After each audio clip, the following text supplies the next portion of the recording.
اب میں آخر 1-2 منٹ میں جو آیت میں نے آپ کے سامنے رکھی ہے اس کے حوالے سے 1-2 منٹ میں بات کر کے اجازت لوں گا۔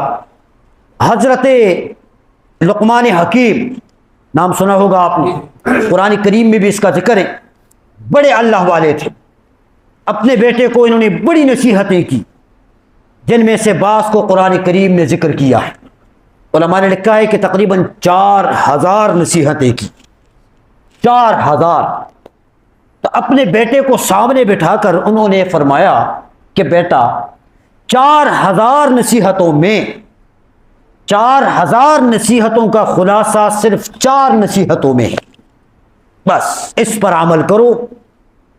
4000 کا خلاصہ 4، بڑی بات ہے یا نہیں؟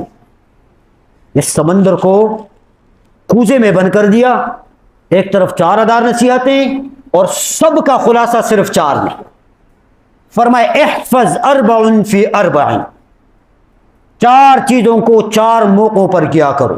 نمبر 1 فرمائے کہ احفظ عینیک فی بیوت الناس۔ نمبر 2 فرمائے کہ احفظ عینیک، احفظ لسانک فی مجالست المؤمنین۔ نمبر 3 احفظ معدتک علی مائدتک۔ اور نمبر 4 احفظ قلبک فی صلاۃ۔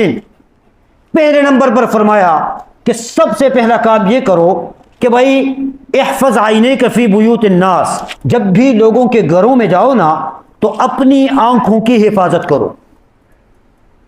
لوگوں کے گھروں میں جب جاؤ اپنی آنکھوں کی حفاظت کرو۔ یہ اس وقت کی بات ہے، اتنی بڑی بڑی بلڈنگیں بھی نہیں ہوتی تھی، سیدھے سادے گھر ہوتے تھے، چھوٹے چھوٹے گھر ہوتے تھے۔ تو اس وقت کا سسٹم اور تھا اور آج کا سسٹم اور ہے۔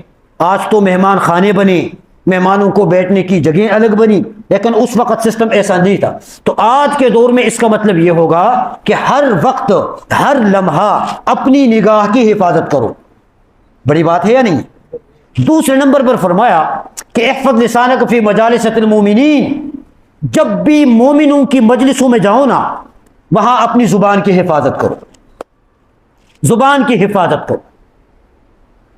یہی لقمان حکیم ہے، ان کو اس وقت کے بادشاہ نے بلایا اور بلا کر ایک جانور سامنے ذبح کیا اور ذبح کر کے کہا کہ بھائی اس جانور کے جتنے اعضاء ہیں نا ان میں سے سب سے جو بہترین اعضاء ہے 2، بس وہ نکال کے لاؤ میرے پاس۔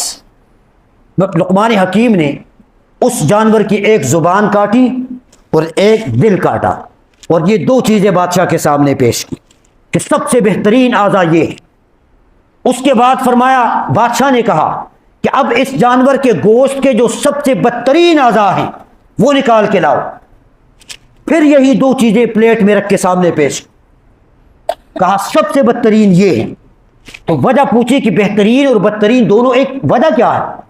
لقمان حکیم فرمانے لگے کہ اگر یہ زبان اللہ کے حکموں کے مطابق استعمال کرے نا بندہ، اس سے بڑھ کر اور کوئی چیز نہیں ہے، اور اگر دل اللہ کے حکموں کے مطابق چلا کے رکھے، یہ 2 چیزیں سب سے بہترین ہیں، اور اگر یہ 2 چیزیں راستے سے ہٹ جائیں تو اس سے بدتر کوئی چیز نہیں ہے۔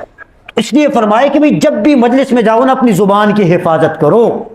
زبان سے بڑی چیزیں ٹھیک بھی ہو جاتی ہیں، بڑی چیزیں خراب بھی ہو جاتی ہیں۔ بھی جب مجلس میں بندہ جاتا ہے تو 1 سے 2، 2 سے 3، 3 سے 4، پھر تبصرے شروع ہو جاتے ہیں نا، پھر غیبت کے دروازے کھل جاتے ہیں، اکیلا تو کوئی نہیں کرتا۔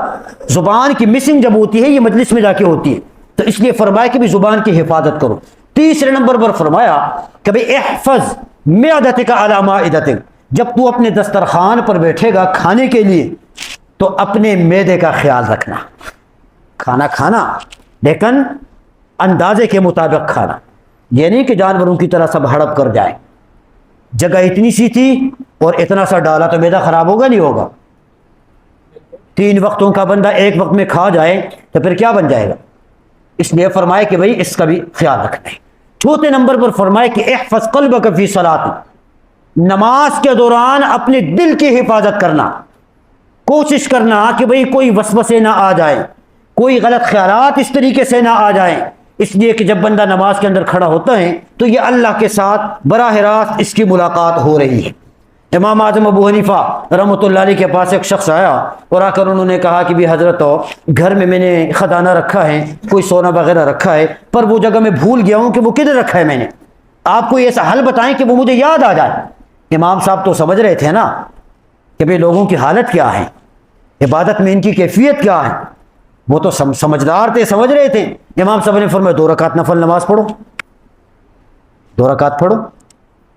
اور جب نماز میں بندہ کھڑا ہوتا ہے تو دنیا جہان کا حساب کتاب آ جاتا ہے سامنے یا نہیں آتا؟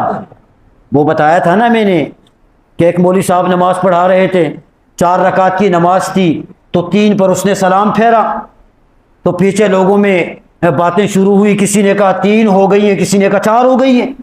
تو ایک بابا جی اٹھا اور اس نے اٹھ کر کہا کہ حضرت 3 رکعتیں ہو گئی ہیں، 4 نہیں ہوئی۔